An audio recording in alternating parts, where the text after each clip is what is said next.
guys, welcome back to my channel. Today I'm continuing with the curriculum choice videos, and this is my last individual video. This is my upcoming 7th grader for the 2022-2023 school year, and these are just the individual curriculum choices that I have for my upcoming 7th grader. Again, we do several subjects together as a family. Obviously, what I expect of my 7th grader is vastly different than what I expect of my 1st grader, so we do those together just because I don't have enough time to do history for 4 different grades and science for 4 different grades and Bible for 4 different grades.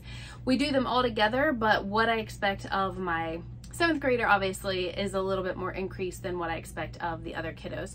And so in the next video, I'll be sharing those family style learning choices, so you can be on the lookout for that. But I'm just gonna go ahead and focus on what I have for my 7th grader. So let's get started. So first things first, math. And no surprise here, if you've watched any of my videos, we're going with Saxon math. So he is in Algebra 1 this year. It's kind of crazy to believe that as a 7th grader, he'll be going into Algebra 1. So I bought the kit, and it comes with the textbook. So we did Algebra 1/2 last year, and he really just taught himself those concepts on his own. So if you watch the video, or if you haven't, and maybe you're trying to decide, should I do Saxon Math 8-7 or Algebra 1/2? They are essentially the same level of math, but Math 8-7 was redone. And honestly, I liked that version better than Algebra 1/2, but I really just didn't see a need to start my 6th grader last year up into Algebra 1. So I decided to go ahead and let him have kind of a review year, help him solidify some of those math facts before we moved into algebra. I still honestly think it's kind of early for 7th graders to be doing algebra. Maybe I'm just way off base and I haven't been in school for a really long time, but I still feel like it's really early. So, but anyway, this is just the natural progression. This is what he's moving on into. He seems to be doing just fine with Algebra 1/2. He does excel in math pretty well, although I don't think he would ever admit that maybe he likes it or that he's good at it, but he doesn't do too bad. So this is just a natural progression. Again, it's like a textbook where you have your lesson and your problems. He uses a notebook to write all his answers in. And then obviously we have the answer keys that go along with those. So, and then I think squeezed in here, there they are the tests. So when I give them to him, I just give him one of these and an extra piece of paper to write all of his answers on. And that's his math. So one difference I will share that I am planning on giving a try this year is utilizing Nicole the Math Lady. And several people recommend her to me last year. And I think we're going to go through the trial period where we're going to do the week trial with all the kids and see how it works. So she teaches the lessons. You can even have her do some of the grading. I'm not entirely sure how that works, but you can use her for instruction. I was just finding that it was getting a little difficult for me to be able to juggle teaching 5 different grades for math and language and having enough time to just do all of them. So that's what we're going to give it a try this year. I can update you and let you know how that works out for us once we we've give it the old college try and see if it works for us. So be on the lookout for that. I can share with you what our thoughts are after we've tried it. So that's the only change with math, since we are still going to be using the same curriculum or the next one in this series. All right, that brings us pretty much to language arts, English, whatever you want to call it. And so the main bulk of it is IEW. You know, if you watched any amount of videos, that I am a singer of all praises for IEW. I think it is a great writing program. Honestly, I wish I had been taught that way. But for Gabriel, he started last year. Well, he didn't start in it, but he used last year Level B Year 1. So we're just naturally moving into Level B Year 2. And it looks exactly like, as far as what's in this kit as I had last year. We have a student binder. Everything's going to slide out because I don't have it ready yet. But we have a student binder where I will put in all of these papers. They're already hole punched. This includes like his source text, all the papers that he's going to need for each individual lesson, his checklist for making sure that he adds all of the new concepts in that he's been taught in his video. I also have an instructor's manual that I can use to kind of make sure that he's doing everything he needs to be doing. And then because we travel and we're not always sure what our internet service is going to be like, we have the DVD version of it so that I know I can always have them watching their videos. I love this aspect of it where they're able to just plug in the video, watch Andrew Pudewa teach it instead of me watching Andrew Pudewa or trying to figure out the lesson and then turning around and teaching it to them. I feel like things were really getting lost in translation when I was doing it. So I would prefer them to just, you know, hear it directly from him because he's the creator of the program. He obviously knows it significantly better than I do. But the kids actually enjoy the videos with him. He always starts out the lesson with a joke. The kids always have to come and tell me the joke. And I think he just does a really good job at engaging the kids and teaching the concepts with it. Plus, it saves me a little bit of time because I'm not the one that's having to teach the lesson in a mediocre way at that. So that is the bulk of it. If you are interested a little bit more in knowing what IEW is about, I have several videos on my channel where I walk through the process of IEW as well as giving you a glimpse into our week and what it looks like when we're, you know, utilizing it and putting it into practice and what each day looks like as we complete a week's worth of assignments. So along with IEW, mainly because it's made by the same company, is our Fix-It Grammar, and this is our grammar component for our language arts. So this is Gabriel's 3rd year. So if you watched my 5th grade curriculum video, you can see that Isaiah is also starting out with Fix-It Grammar this year, although his looks a little bit different because IEW has revamped the program, which honestly I think is great because I think there was a lot there's this huge jump from year 1 to year 2 or level 1 to level 2. And when Gabriel did year 2 last year, we were like, wow, this is a lot of material. Like, I don't even, like, I'm looking at it. I'm like, I don't know what you're doing. I can't help you. What's the guide say? So they have revamped it and now have put a level in between the old year 1 and year 2. So technically, I guess this would be considered year 4. I guess. The problem is that I had bought this last year thinking that this was the level that we needed and we really didn't. So I had to buy another one. That meant that I was able to save this one and set it aside for this year. So while it probably should look a little different with the newer curriculum, since I already had this, I didn't want to waste it. We're just going ahead with the old style of IEW. I'm sorry. Fix-It Grammar. And since he's already done the old year 1 and year 2, I'm just hoping that it will solidify a lot of those things that maybe we struggled with in year 2 and this year. Because that is actually what we found in year 2. That some of the things that he really struggled with in the first year, it really started to click in year 2. And so I'm really hoping that a lot of the things that we struggled with in year 2 will really start to click this upcoming year. I think a lot of the times that's what happens is that you just keep doing it over and over and it's just one day it's like light bulb and you figure it out. So that is what I'm banking on for this year. I can keep you posted as to how that's going with us. All right, we are finishing, well, hopefully we'll finish our spelling. So this is our spelling that we'll be using. You can see it's level 5.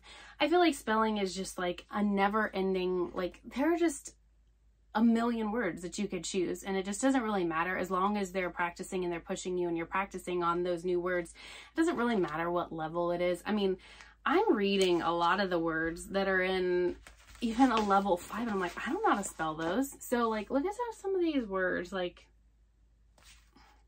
unanimous. I ain't gonna spell that right.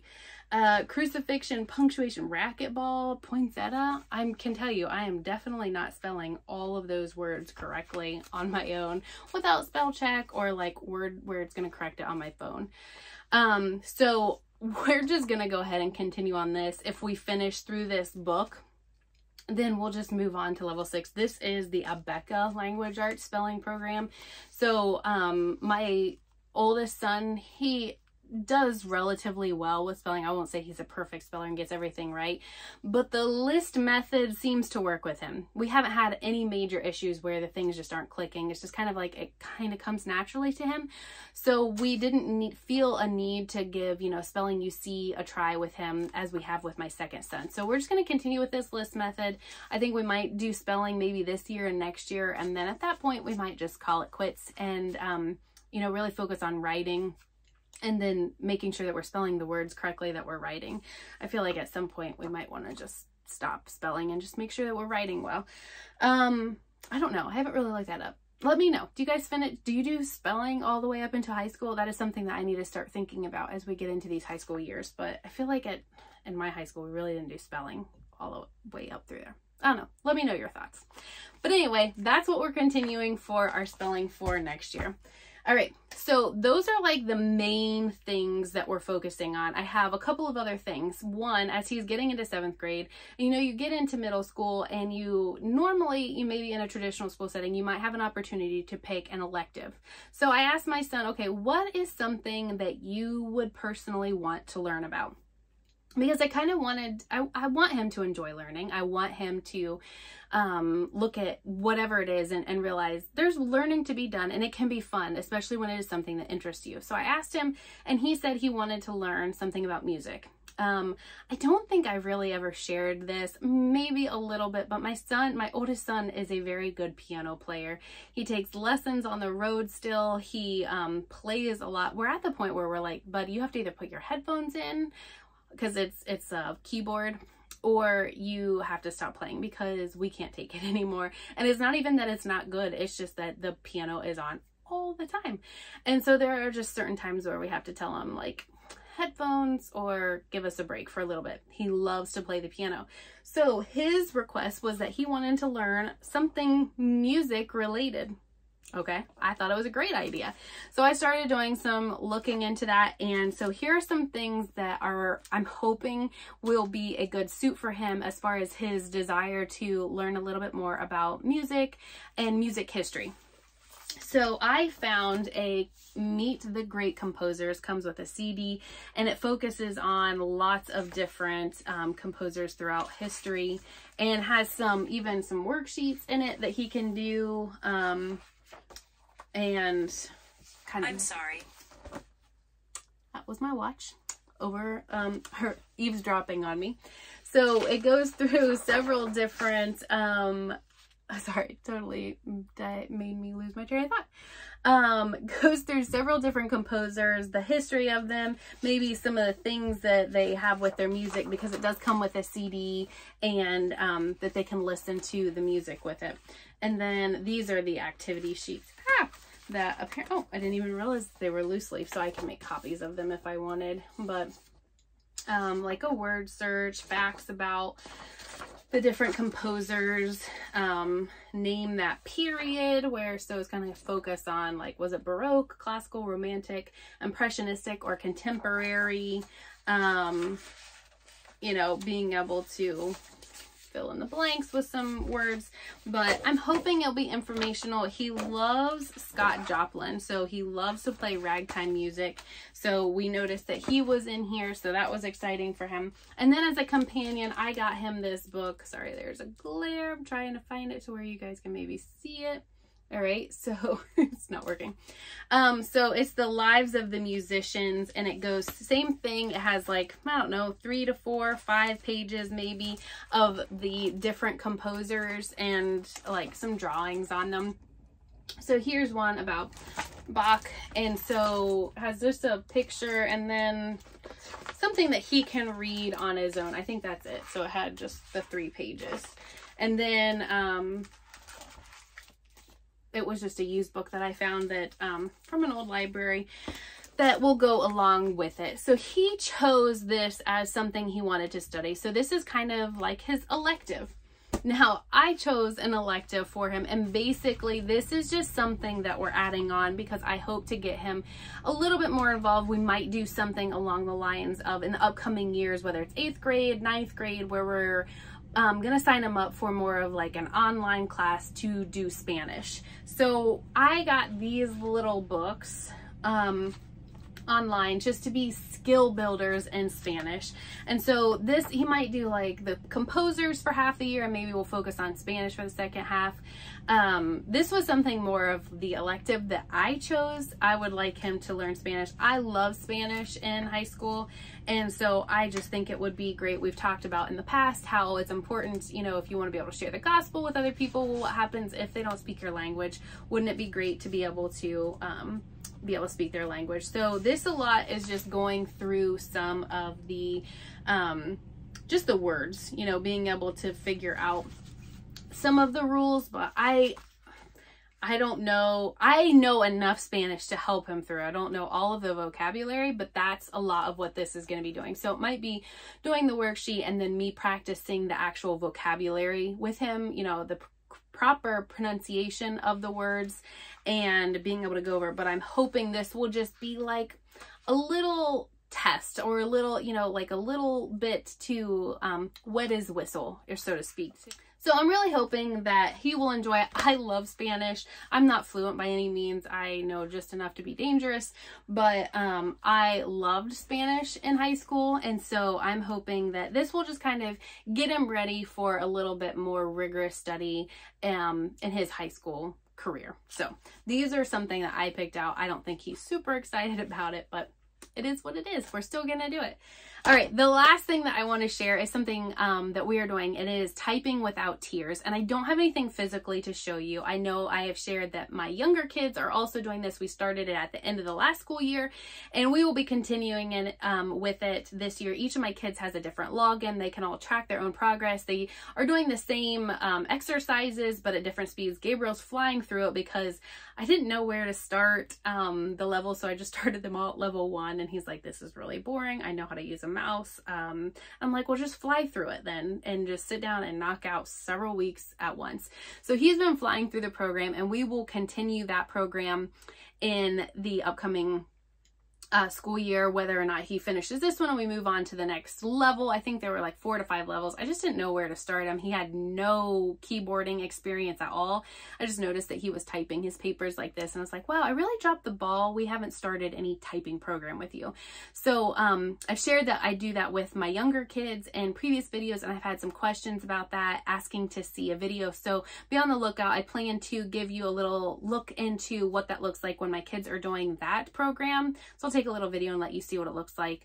But my kids enjoy it. It's kind of like a game. I think they look at it as like it's a video game because they're using an electronic and it's fun and it's interactive. So, but while also being educational because they're learning how to type. So I just don't think they realize that it's educational. So I'll take the win. But that is the other thing that I wanted to add in that he is currently doing, but I don't have anything physical to show you. So just be on the lookout for that video. So that is what I have for my upcoming 7th grader. We have our math, we have our language, and then we have a few little individualized electives that we have selected. So if you have any questions about any of these things, go ahead and put the questions below. I'll be happy to answer them as best as I can. And until next time, guys, have a blessed day.